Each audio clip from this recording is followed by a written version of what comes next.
con la clase. Vamos a seguir considerando lo que es el tema de la Inmaculada Concepción, pero la clase anterior estuvimos hablando acerca de lo que es el pecado original, que es razón por la que se inventó la doctrina de la Inmaculada Concepción, dado que la falsedad de la doctrina del pecado original llevó a un conflicto a la teología católica de que si todos nacen con la depravación o la naturaleza pecaminosa y Cristo tenía que venir de una naturaleza no pecaminosa, entonces de ahí se inventó la Inmaculada Concepción. Notemos cómo una falsa doctrina da a luz otra falsa doctrina. Así que tenemos que tener claro lo que es el tema del pecado original para poder nosotros tener claro el asunto de la Inmaculada Concepción. En la clase anterior, como decía, estuvimos hablando acerca de los textos que nos hablan acerca de lo que es el pecado, de lo que nos lleva a la conclusión lógica, razonable, innegable e irrefutable, que el pecado original, como se concibe en el mundo religioso, no es correcto.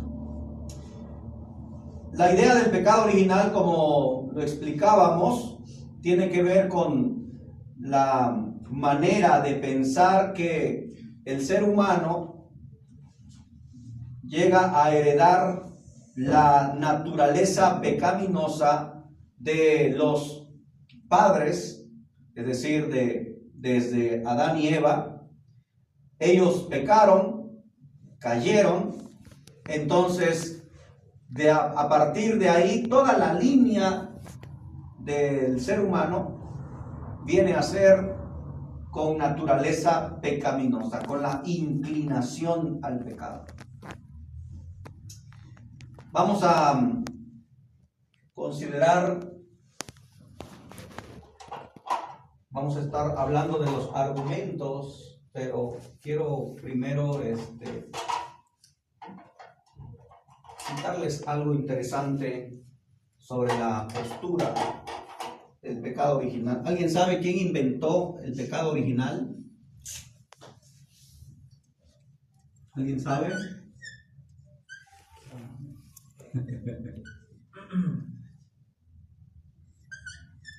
¿No fue el Papa Pío? Pío no. No. Esa fue la Inmaculada Concepción. Eso creo que no lo hemos visto acerca de la doctrina. ¿Quién la inventó? Bueno, esta doctrina la inventó un hombre llamado Agustín de Hipona, o mencionado hoy en día como San Agustín de Hipona. Este venía siendo el obispo de Hipona, precisamente, por eso se le llama San Agustín de Hipona. Se suscitó un conflicto allá en la última parte del siglo IV y la primera del siglo V. Se inició una discusión sobre lo que viene siendo el libre albedrío, y un tal Pelagio, uno llamado Pelagio, empezó a hablar acerca del libre albedrío, la libre decisión de pecar o no pecar. Entonces San Agustín de Hipona empezó a meterse, a tratar de refutar toda la ideología de Pelagio y los pelagianos, así se denominan los seguidores de Pelagio. Entonces San Agustín de Hipona determinó la doctrina que hasta el día de hoy viene siendo parte elemental de las doctrinas de los reformistas bautistas. San Agustín de Hipona dice que el ser humano fue creado con la capacidad de pecar. En latín posse peccare. significa la posibilidad de pecar o la capacidad de pecar. Según San Agustín, dice que el ser humano fue creado con la capacidad de pecar. Ahora, ¿están de acuerdo ustedes con eso? No, no, porque se supone que adquirieron esa capacidad después de haber, no sé, porque si tomaron, pues con la posibilidad, sí, pero de eso a que fueran así pecadores. No. Sí, porque lo hicieron. No. Ajá. Es decir, ¿tenían la capacidad de pecar los Adán y Eva? Sí. ¿Por qué sí? Porque si no, no hubieran pecado, ¿verdad? O sea, es decir, pecado es desobediencia a la ley de Dios. Entonces Dios les dio una orden: de este árbol no deben comer. No, les dijo Dios. Entonces el ser humano fue creado con la capacidad de pecar. Es ahí el libre albedrío, ¿sí? La libre decisión de pecar o no pecar. Entonces el ser humano fue creado con la capacidad de pecar. Posse peccare. Luego dice San Agustín: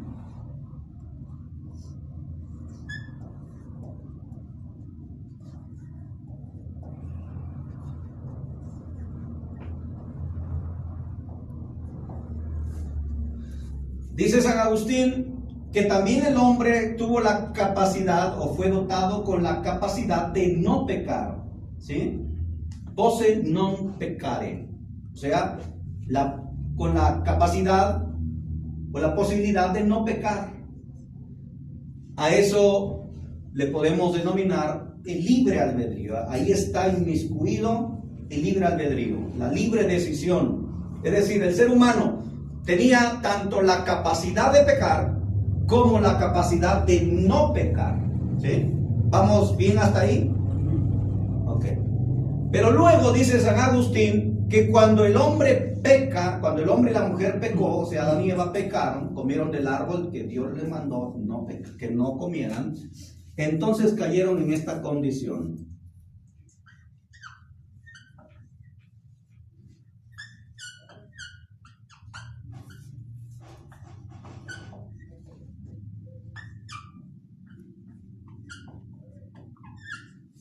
¿Ok? Cayeron en esa condición. Non posse non peccare. O sea, ya no tienen la capacidad de no pecar. ¿Sí? He ahí la naturaleza pecaminosa del pecado. Según la ideología del pecado original, consiste en esto. San Agustín de Hipona dice: cuando el hombre cayó, entonces obtuvo como consecuencia de su pecado, se le quitó la capacidad de no pecar. En otras palabras, ahora solamente está latente esa capacidad de pecar, ¿sí? O sea, ya no tiene la capacidad de no pecar, sino ahora solo radica el hecho en el ser humano de pecar.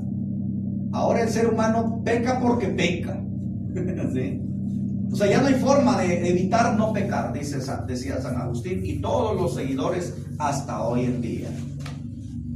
Todos los teólogos bautistas, todos los teólogos católicos y todos los grupos que se añaden a esta ideología sostienen que el ser humano, a partir de la caída de Adán, obtuvieron esa naturaleza pecaminosa, esa naturaleza caída, y así se siguió hasta el día de hoy. Así que el ser humano ahora está en esto. Ya no tiene la capacidad de no pecar. Ahora solamente lo único que hace es pecar, ¿sí? Y eso se hereda por la caída de Adán y Eva. Y dicen ellos que esto se ve y se palpa dentro de la cultura y la sociedad, y de una manera tan latente, tan visible, se lleva a cabo esto, la capacidad o la ausencia de la capacidad de no pecar. Ellos dicen que el ser humano peca porque peca, o sea, nace ya con esa naturaleza, con esa inclinación al pecado, con esa depravación natural, y no tiene manera de escapar, ¿sí? O sea, va a pecar, tiene que pecar, porque así es, así está dicho, así se interpreta, y entonces ya no hay opciones. Antes sí tenía opción, el hombre tuvo opción, tenía la capacidad de pecar, pero tenía la capacidad también de no pecar. Pero ahora ya no se tiene la capacidad de no pecar. Ahora solamente tenemos ese aspecto latente en nuestra vida de estar pecando y pecando y pecando y pecando. Por eso no existe, según ellos, ni uno solo que no peque. Todos se desviaron, todos se hicieron inútiles, no hay justo ni a uno, y lo citan, ¿eh? Lo que yo no entiendo es cómo no echan de ver la frasecita, desviaron, se hicieron inútiles. No, ahí no se centran. Ellos se centran en que no hay justo ni aún uno. O sea que todo ser humano desde que nace es pecador. ¿Sí? De hecho dice que somos pecadores no porque pecamos, sino que pecamos porque somos pecadores.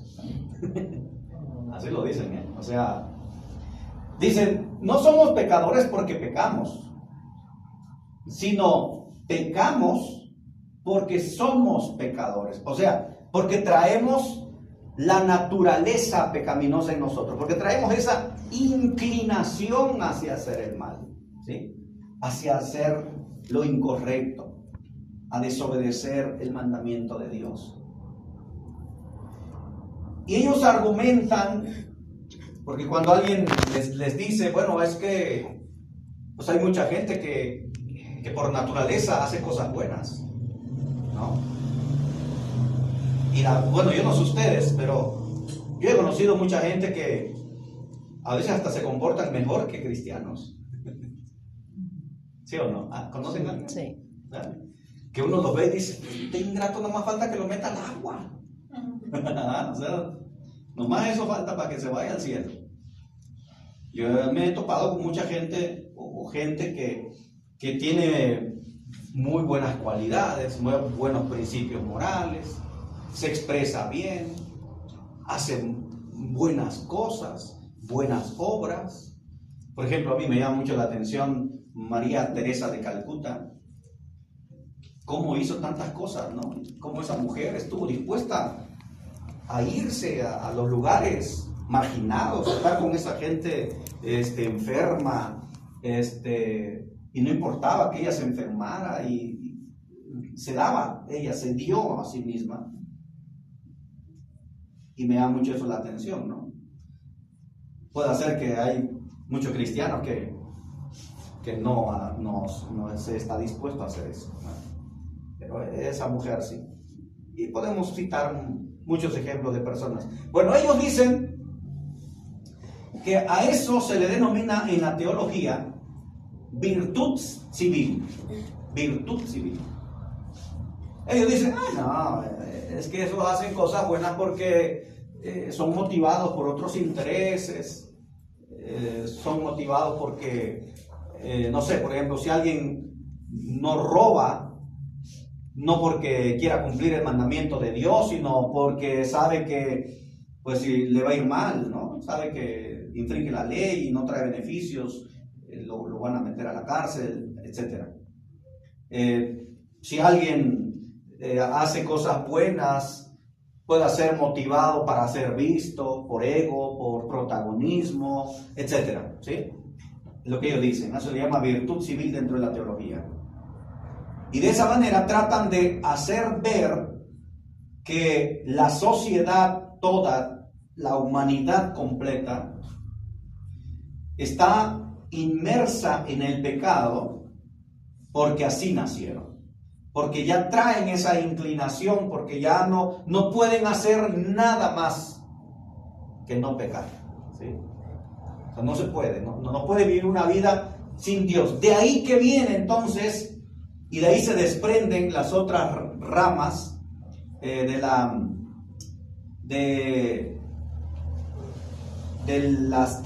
las doctrinas calvinistas, los 5 puntos de la doctrina calvinista. Cuando entremos con los bautistas vamos a ver los puntos, el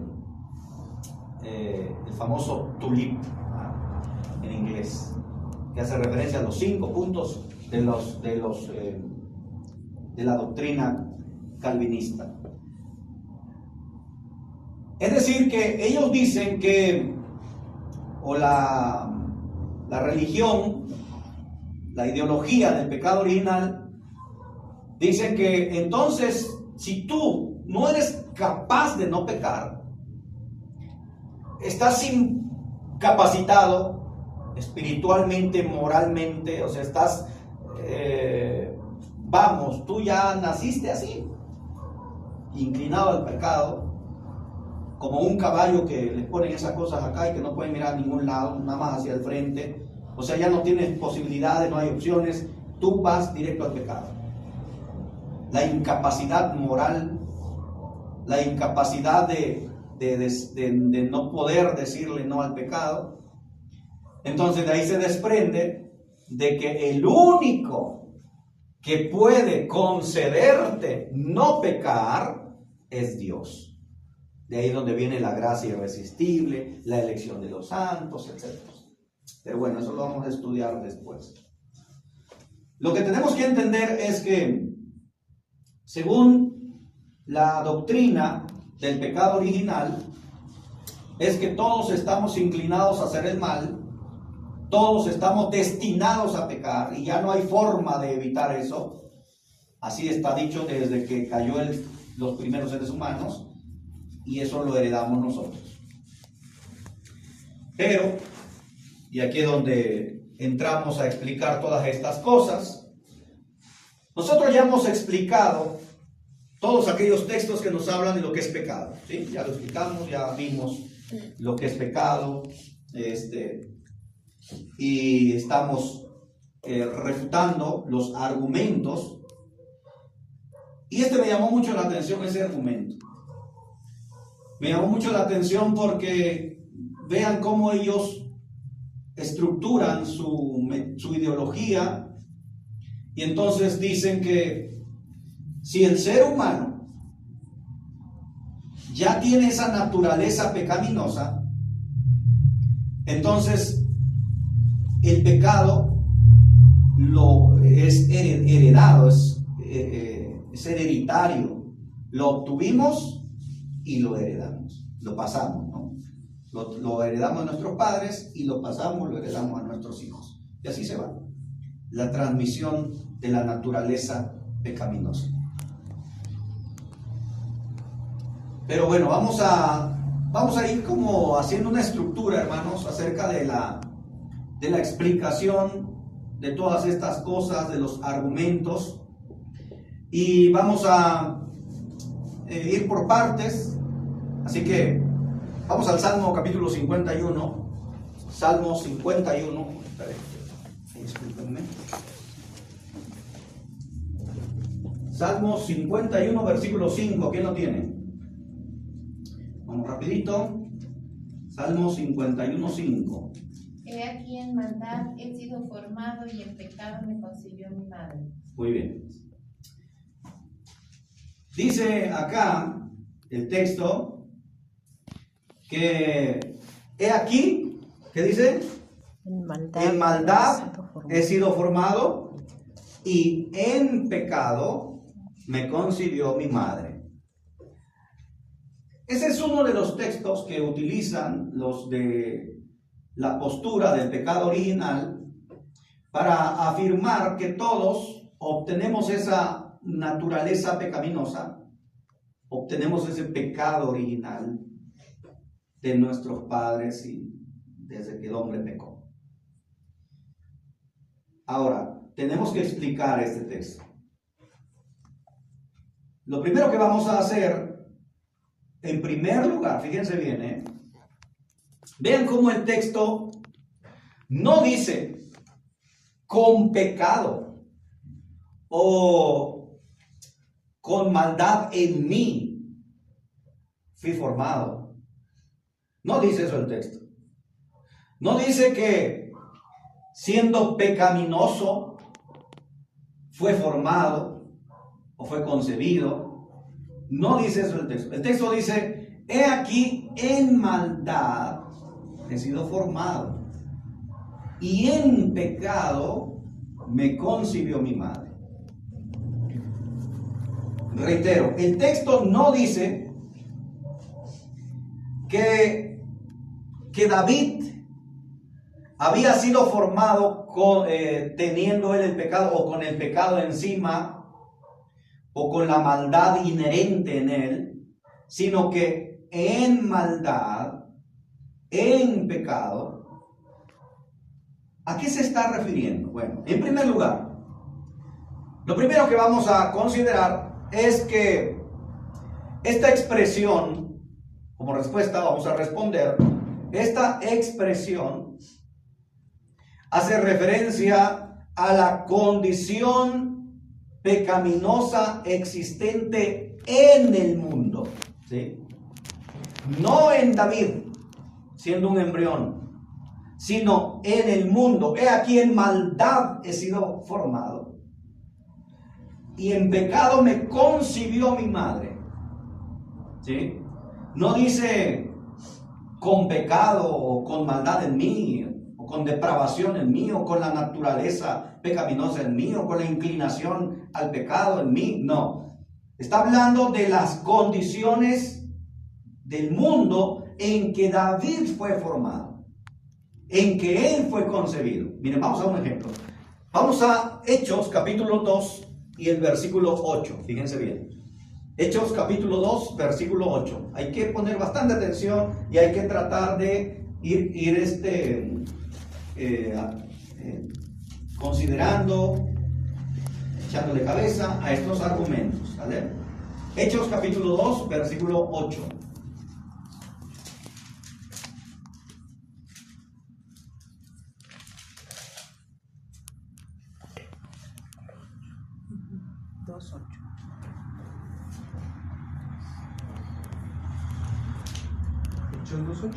Hechos 2, 8.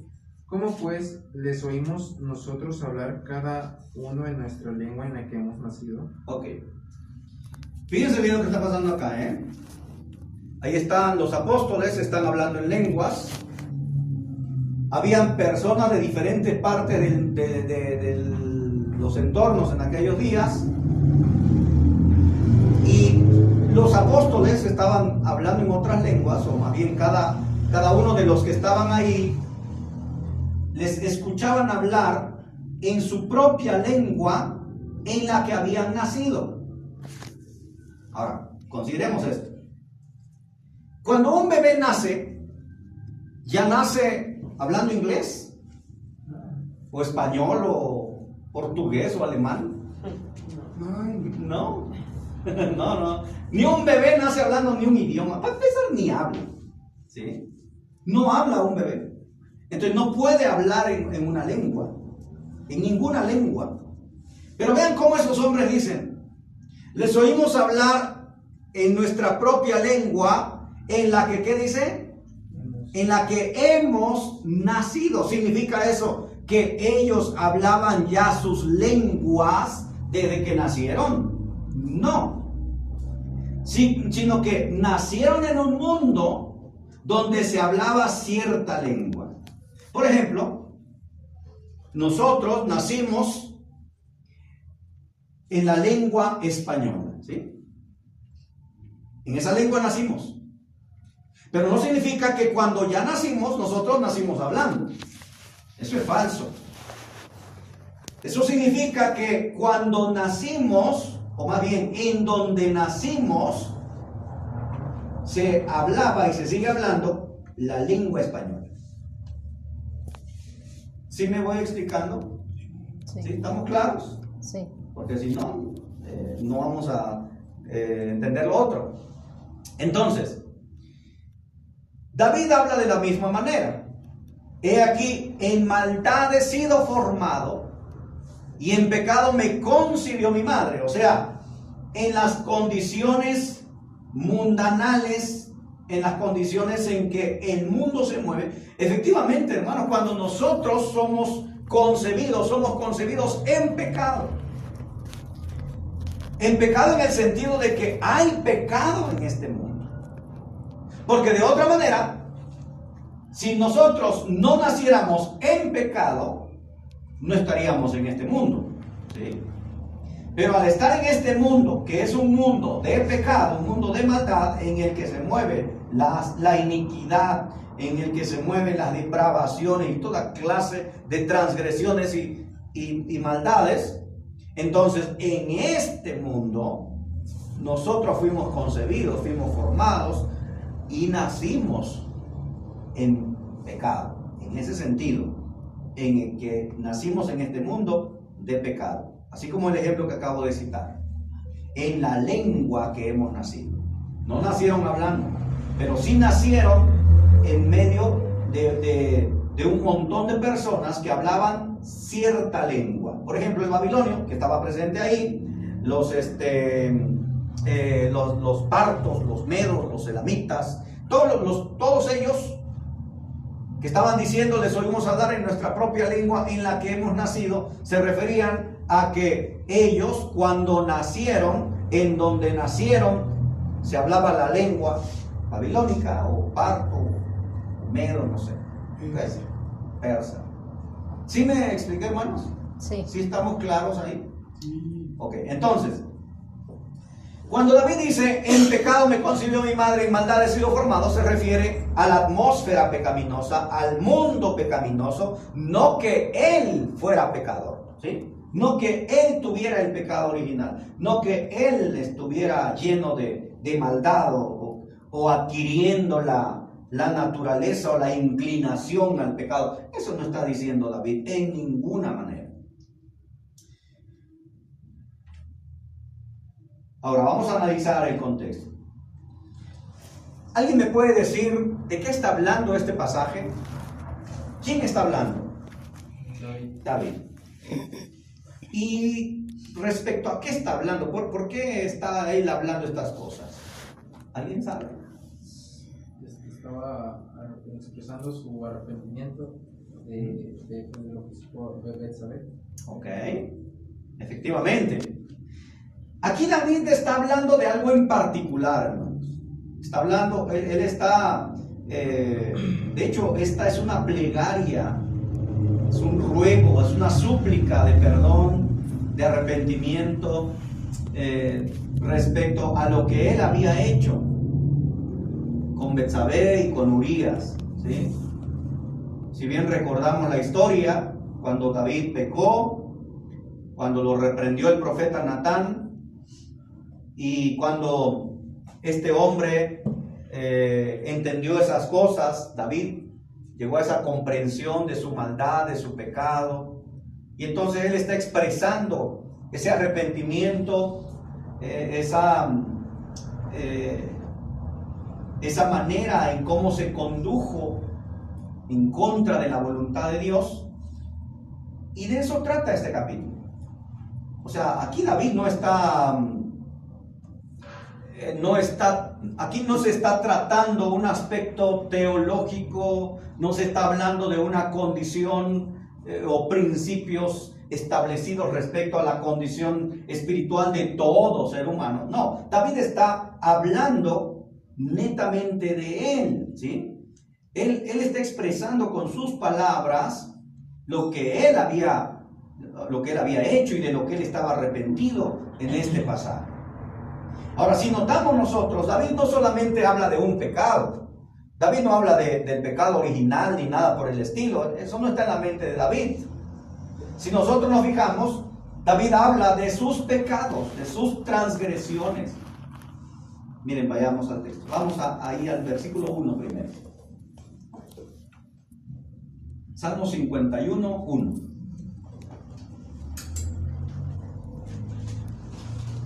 Vamos a ir analizando este pasaje. Dice, al músico principal, Salmo de David, cuando después que se llegó a Betsabé, vino a el Natán, el profeta. Ten piedad de mí, oh Dios, conforme a tu misericordia, conforme a la multitud de tus piedades, borra mis rebeliones. Ok.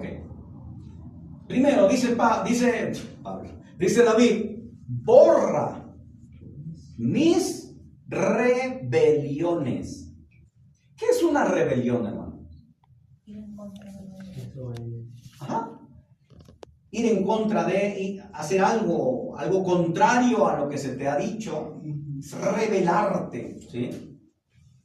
Eso es una rebelión. Ir en contra de los preceptos establecidos, ir en contra de lo ya establecido, rebelarte en otras maneras. Ahora, una rebelión, hermanos, fíjense bien, y aquí es donde vamos a ir tumbando toda esta ideología del pecado original. Una rebelión es un acto pasivo o activo. Activo. ¿Ah? Se rebela. No lo hicieron rebelde, ¿sí? Es ahí, ¿verdad? Cuando a veces que dicen, no, es que sus padres lo hicieron rebelde. Bueno, quizás contribuyeron y no le dieron su buena coeriza para que se alineara, pero de ahí a que ellos lo hicieron rebelde es otra cosa. Él decidió ser rebelde, ¿sí? Es decir, David se hizo rebelde. O sea, él se rebeló. No lo hicieron rebelde. No es de que lo obligaron a ser rebelde. No, él se rebeló. Ahí vemos inmersa, fíjense bien. Ahí vemos inmerso esto. Solo que San Agustín lo pone esto al principio de, ¿sí? Lo pone basado en Adán y Eva. Así fueron creados Adán y Eva, con la capacidad de pecar y con la capacidad de no pecar.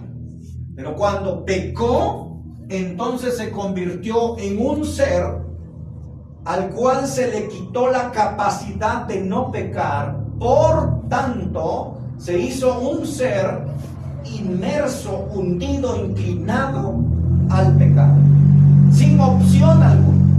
Ya no hay libre albedrío, ya no hay decisión propia de no pecar. No, ya te inclinaron a pecar. ¿Sí? Pero San Agustín de Hipona no echa de ver lo que está diciendo David. Porque David está hablando de sus rebeliones. Y una rebelión es un acto de decisión. Tú decides rebelarte o no rebelarte. O sea, posibilidad de pecar y la posibilidad de no pecar. O sea que tanto a Adán y a Eva, que se le dio esto, así sigue hasta nuestros días, hermanos. ¿Sí? Esto es falso. Eso es falso. Y no porque yo lo diga o porque sea capricho mío, sino veamos lo que está diciendo David. Su prueba reina, todo el contexto de su prueba reina, de los que afirman esto, nosotros encontramos esto, ¿sí? Rebeliones. O sea, él decidió rebelarse. O sea, bien pudo no rebelarse, pero él decidió rebelarse. ¿Sí me voy explicando, hermanos? ¿Sí? Ok. Versículo 2. Lávame más y más de mi maldad y límpiame de mi pecado. Ok. Bueno, dice, lávame más y más de mi maldad. O sea, David está reconociendo que él hizo mal, o sea, de su maldad. Y lávame de mi pecado, dice. De mi pecado. Hay quienes dicen, ahí está, El pecado original. Está hablando del pecado original, eso como el versículo 5, fue concebido en pecado, entonces él dice, lávame de mi pecado. Pero ya vimos arriba que está diciendo rebeliones, plural. Ahora aquí cuando dice de mi pecado, no se está refiriendo al pecado original. Hasta el subtítulo que leyó nuestra hermana y que viene ahí dice de qué se trata, ¿no? Del pecado que cometió con Betsabé. Así que está hablando de ese pecado en particular, ¿sí? Ahora, ¿qué es pecado? Ya lo estudiamos. Pecado es infringir la ley de Dios, desobedecer la ley de Dios. Y cuando hablamos de desobedecer u obedecer la ley, ¿hablamos de qué, hermanos? De una decisión. O sea, esto. Tú decides obedecer o decides no obedecer. Tienes la capacidad de obedecer, pero también tienes la capacidad de no obedecer. ¿Sí? O sea, tú decides pecar o no pecar. Porque pecado es eso, infracción de la ley de Dios. Entonces, ¿David desobedeció a Dios? Por supuesto que sí. Entonces, al desobedecer a Dios, él cometió ese pecado. Pero él decidió pecar. Miren, vamos a poner un ejemplo. Ahí está David, en el terrado de su casa, ahí está arriba. Ahí está, soleándose. No tiene nada que hacer, ocioso, ¿verdad? El rey. No tiene nada que hacer, ahí está montado, viendo para todos lados. Y de repente mira hacia allá y ahí está Betsabé. ¿Sí? Ahí está aquella mujer. Ahí está en ciertas condiciones en las que David la empezó a codiciar, a desear. Empezó el deseo, la lascivia. Ahora, ¿tuvo David la capacidad de no tomarla? Sí. Sí. Él bien pudo, fíjense bien, él bien pudo, como decía alguien, bueno, alguien que está aquí, pero no quiero decir su nombre porque se va a enojar Charlie. La vista es natural. ¿Ok?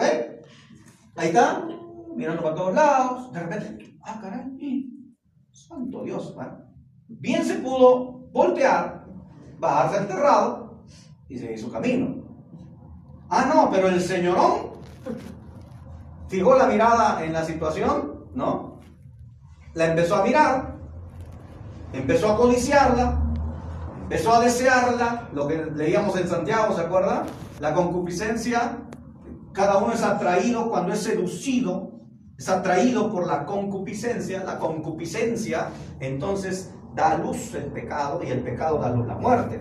Entonces, David la queda mirando, la desea y comete el acto. Pero fíjense bien, tuvo la oportunidad de no tomarla, de no pecar. Él tuvo la decisión en sus manos. Tenía la capacidad, hermanos, pero no lo hizo. ¿Sí? Entonces, todos tenemos la capacidad de no pecar o de pecar. En serio, hermanos, yo no entiendo a esta gente. No los comprendo. Porque eso es hasta una, ¿cómo podríamos decir? Como una licencia, como una justificación, creo que es el término correcto. Es una justificación para pecar. No sé, por ejemplo, alguien pueda decir, bueno, es que yo tengo la inclinación al pecado, por eso peco. Oye, pero mira, que no, yo estoy inclinado al pecado. O sea, así me dotaron, así nací, y pues, ¿qué le hago, no? Que culpen a Adán, que culpen a Eva, que culpen a todo el mundo. No es mi culpa, yo nací así, inclinado al pecado, por eso yo no puedo dejar de pecar. Vean, puede ser hasta una justificación de aquel que peca, decir, es que yo no tengo la capacidad de no pecar, hermano. O sea, ya yo estoy así nací, con esa inclinación al pecado. Oye, ¿por qué eres mujeriego? Es que así nací. con esa inclinación al pecado. Porque es un mentiroso compulsivo, pues es que la inclinación, o sea, yo no puedo hacer nada, no puedo no pecar. ¿Sí? Hermano, yo no entiendo esa postura, o sea, digo, en la forma práctica, y no la entiendo porque no es real, hermano, no es cierto, no es la verdad. Todos tenemos la decisión de no pecar. David la tuvo, hermanos. Ahora, tuvo la decisión David de no cometer el pecado de mandar a Urías al frente de la batalla y que lo mataran. Sí, tuvo la decisión, tuvo la oportunidad, tuvo la libertad de no hacerlo, pero él quiso hacerlo. Entonces, dice David, límpiame, lávame de mi maldad, de mi pecado, dice, o sea, de su transgresión. Número 3, versículo 3, ¿qué dice? Porque yo reconozco mis rebeliones y mi pecado está siempre delante de mí. Ok. Yo reconozco mis rebeliones, otra vez plural, algo que se hace, algo que se lleva a cabo, no algo que se hereda ni nada por el estilo. David no está diciendo, límpiame del pecado inherente en mí, o que así nací. Eso no está diciendo David. ¿Y qué más dice ahí? Mi pecado está siempre delante de mí. Ahora, ¿a qué se está refiriendo David? Pues se está refiriendo al pecado que él cometió, y efectivamente su pecado estaba siempre delante de él, entre tanto que él no hiciera arreglo con Dios. Mientras uno está pecando, tu pecado está entre tú y Dios. Ahí está, siempre está tu pecado delante de ti. Cuando no te has arrepentido, cuando no lo has hecho a un lado, tu pecado está ahí, delante de Dios. Por eso la Biblia dice, en 1 Juan 1, no lo busquen, en 1 Juan 1:7, dice que, 1:6, si decimos que tenemos comunión con Dios y andamos en tinieblas, mentimos y no practicamos la verdad. O sea que cuando tú estás cometiendo un pecado, una falta, tu pecado está siempre delante de ti, de tal manera que no puedes tener una comunión estrecha con Dios. ¿Me van siguiendo hasta aquí? ¿Sí? Ok. Entonces, su maldad de David, su pecado de David está siempre delante de él, en ese sentido. Versículo 4.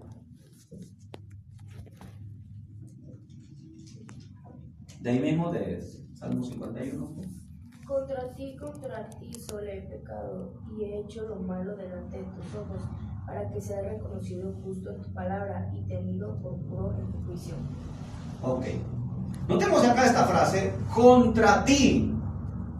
Solo contra ti he pecado. Es decir que David está reconociendo aquí con esas palabras que él no nació pecaminoso, que él no heredó ningún pecado, sino que él cometió un pecado en contra de Dios. Volvemos a la pregunta, ¿es pecado nacer? No. Y quien lo afirme tendría que probarlo. En ningún lado nos dice que es pecado nacer. Entonces, ¿cómo podría alguien pecar contra Dios por el solo hecho de nacer? Eso no se puede. Como dicen estos reformadores, que pecas porque eres pecador, o sea, porque naces pecador. Eso es falso, hermanos. David está diciendo que contra Dios él había pecado. O sea, traduciéndolo sería que contra Dios él se rebeló, contra Dios actuó en quebrantamiento de su ley, contra Dios hizo acto de desobediencia, y todo eso, mis hermanos, es una acción, es algo práctico, no es algo pasivo. ¿Sí? Ahora sí, versículo 5. He aquí en maldad he sido formado y en pecado me concibió mi madre. Ok. Bueno, vean cómo va el sentido. Versículo 6. He aquí tú amas la verdad en lo íntimo, y en lo secreto me has hecho comprender sabiduría. Ok. 7. Purifícame con hisopo y seré limpio. Lávame y seré más blanco que la nieve. 8. Hazme oír gozo y alegría, y se recrearán los huesos que has abatido. 9. Esconde tu rostro de mis pecados y borra todas mis maldades. Ok. Muy bien. Hasta el versículo 9 volvemos nosotros a ver esta expresión de David sobre su condición pecaminosa. Ahora, noten ahí cómo dice mis pecados. Ya no habla en singular, porque ahora ya no solamente está hablando de su pecado con Betsabé, sino ya está hablando de mis pecados, mis rebeliones. ¿Sí? Entonces, David no está tratando acá el pecado original, ni la depravación pecaminosa, ni nada por el estilo. David está hablando acerca de su pecado y sus pecados, algo práctico, algo que se lleva a cabo, no que se herede, no que se impute, sino que es algo que se practica. David practicó el pecado, desobedeció a Dios, pero que quede claro que tuvo la decisión en sus manos. Él pudo no pecar. Imagínense ustedes a un David con la doctrina católica, bautista, metodista, etc. O sea, creyendo en la inclinación, la naturaleza pecaminosa, la depravación natural. Imagínense ustedes a David, ya cometió el pecado y todo, viene Natán, lo reprende, ¿ok? Lo reprende a David y le dice, oye, pues, mira, cometiste esto y esto, cometiste este pecado. Ah, sí, claro, lo acepto, Natán. Estoy consciente de ello. Y luego, ¿por qué andas muy campante? ¿Por qué vives como si nada hubiera pasado? Ah, bueno, es que tú sabes, eres profeta. Acuérdate que desde que Adán y Eva pecaron, desde que nuestros padres nos heredaron la naturaleza, la inclinación al pecado, yo no puedo hacer otra cosa, mi amigo. No tuve opción, tuve que pecar. O sea, no había opción, porque no he sido dotado de la capacidad de no pecar. Porque por culpa de Adán y Eva, perdí la capacidad de no pecar. Ahora soy incapaz de no pecar. Ahora solamente mora en mí la inclinación al pecado, la depravación natural. Y lo único que me queda es pecar. ¿Ustedes se imaginan? ¿Hizo eso David? No. Él reconoció su pecado. Él dijo, es cierto, pequé. Y tuve la oportunidad de no hacerlo, pero decidí hacerlo. Por eso se está arrepintiendo. Porque, hermanos, ¿de qué te vas a arrepentir si no estás consciente de que cometiste una falta conscientemente, con todo conocimiento, y que efectivamente quebrantaste la ley de Dios? ¿Cómo te vas a arrepentir? Al contrario, te vas a justificar en esto, ¿sí? En lugar de vivir y aceptar esta realidad. Tenemos la capacidad de pecar, pero así también tenemos la capacidad de no pecar, ¿sí? Bueno, vamos a pararle hasta aquí. Vamos a seguir en la otra clase con el favor de Dios. Vamos a seguir estudiando los argumentos que se presentan sobre el pecado original, para ir terminando la doctrina de la Inmaculada Concepción.